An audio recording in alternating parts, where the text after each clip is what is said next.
Bonjour les amis, j'espère que vous allez bien. C'est faire avec ce que tu as dans ton frigo, facile, rapide et économique. Pour cette nouvelle vidéo, on va faire des petites panna cotta au spéculoos. Il n'y a rien de plus simple les amis, on passe les restes du frigo. Pour commencer, le liquide, c'est 40 centilitres de crème, 40 centilitres de lait. Là c'est de la pâte à spéculoos. Si vous avez des biscuits à spéculoos, ça marche aussi. Normalement, c'est ça la base de la recette. Mais moi, vu que j'en ai pas et il me restait de la pâte à spéculoos, ça m'a permis de finir mon bocal.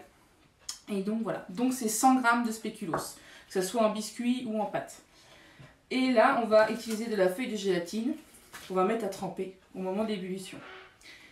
Je précise, si vous avez de l'agar-agar, c'est mieux. C'est végétal, c'est toujours mieux que la feuille de gélatine. Hein. On précise que la feuille de gélatine, c'est la gélatine de porc, c'est pas ce qui est le mieux.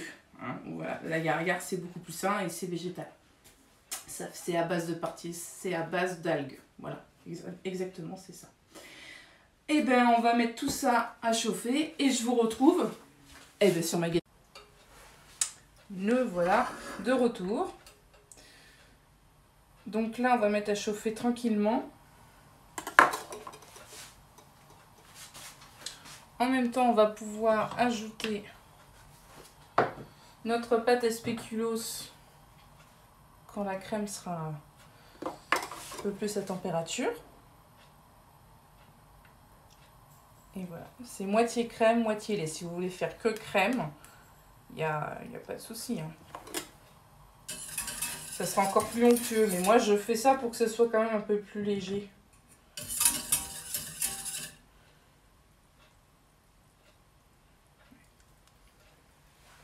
C'est pas bien, je viens de mettre le doigt, c'est pas bien.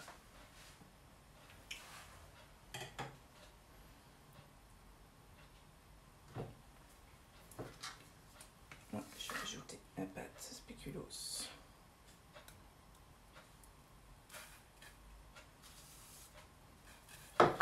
Donc là, je réduis et je mélange tranquillement.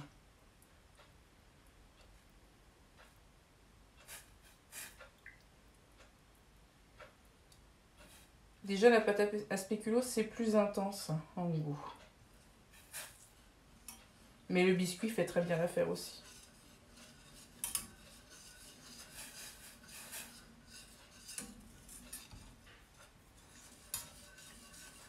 Alors moi je mets pas de sucre parce que c'est quand même le spéculoos reste quand même naturellement sucré.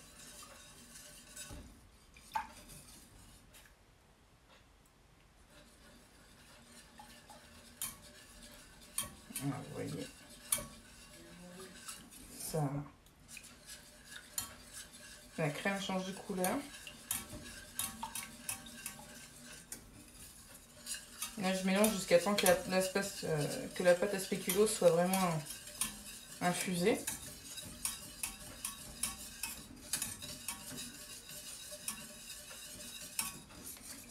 Qu'il n'en reste plus parce que sinon ça va coller au fond. Ça va faire des grelots.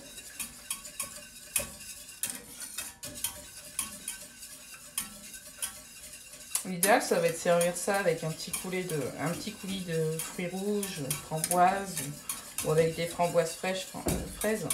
C'est super sympa parce que le fruit rouge se marie très bien avec le spéculoos. Mais on n'est pas encore vraiment dans la super saison. Les fruits rouges, on y arrive, hein, mais on va dire que c'est pas les meilleurs en sucre, hein, niveau fruits. Sinon, à servir comme ça, c'est super bon aussi. Ce qui est très intéressant aussi, qui est très facile à faire et qui est délicieux en goût, c'est une crème au carambar. C'est une tuerie. C'est une tuerie, la crème au carambar. C'est pareil, votre crème, vous faites chauffer votre crème, vous mettez vos carambars.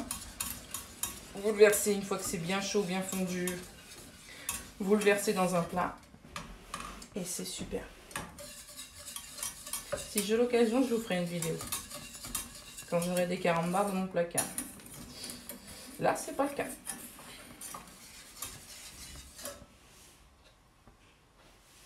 Donc là, on va mettre nos feuilles de gélatine à tremper. dans l'eau. Pour... Voilà.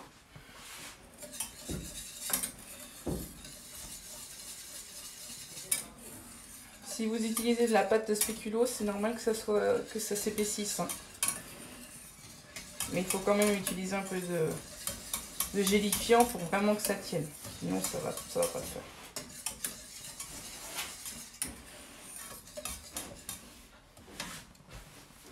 Donc, je vous retrouve au moment de mettre la gélatine. Donc là, on voit que notre crème a épaissi. Et ça bout. Donc, on brasse pour éviter que ça colle au fond. Hein. Donc là, on va mettre notre gélatine. On les sort bien pour éviter un max d'eau et on la met dedans et on brasse jusqu'à ce qu'il n'y a plus de morceaux de feuilles de gélatine pour vraiment que ça s'incorpore dedans. L'inconvénient du spéculoos, c'est que ça colle, hein. Donc il faut bien brasser et puis il faut pas vraiment y aller à feu fort. Sinon, ça va faire de la crème de spéculoos cramée. Voilà, là je peux retirer du feu. Et voilà. Vous voyez déjà, vraiment la texture de crème est top. Alors s'il y en a qui veulent rajouter du sucre, il n'y a pas de souci. Je me permets de goûter. C'est une tuerie. Donc là, on va se retrouver au niveau des verrines. Donc là, tant que notre appareil est bien chaud, on va le mouler.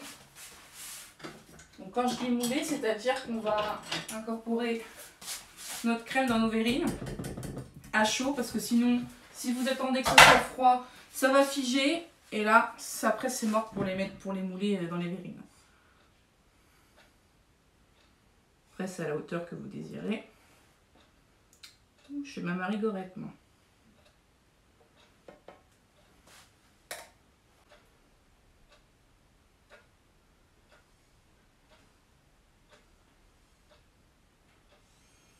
Donc après, on va les laisser refroidir à température.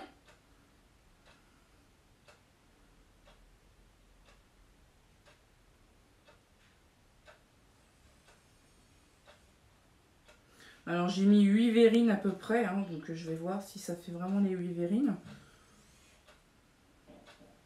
Si on les remplit plus ou pas.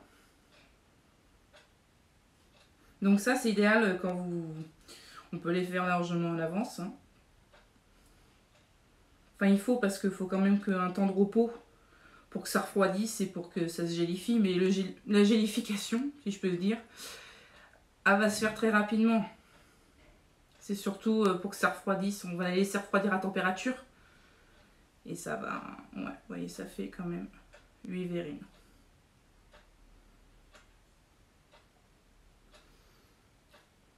Alors, ça peut être bien pour un petit déj, si on a qu'aime ça.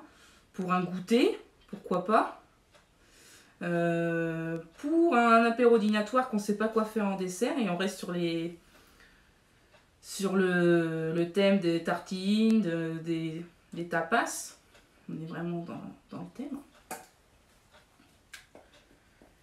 Et voilà.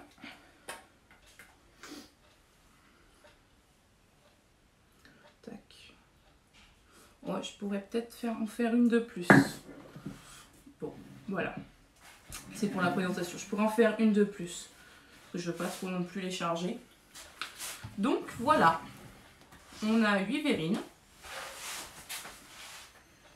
Je monte. Donc là, on va les laisser refroidir à température. Au moins pendant, vu qu'il fait froid, au moins pendant une demi-heure, je dirais. Entre une demi-heure et 1 heure. Et après, on peut les mettre au frigo. Hein. Voilà. Facile, rapide, économique. Voici des petites verrines très sympas. Facile, vous voyez, ça m'a pris 5 minutes. Et c'est une tuerie. Voilà, c'était tout pour moi. Si tu as aimé cette vidéo, clique sur le pouce qui se situe en dessous de la vidéo. Et bien sûr, j'ai une page Facebook et Instagram qui va s'afficher à l'écran. Et bien sûr, je publie tout ce que je fais en vidéo. Et ce que je fais en vidéo, ce que je cuisine, pour vous donner des idées et des astuces. Voilà.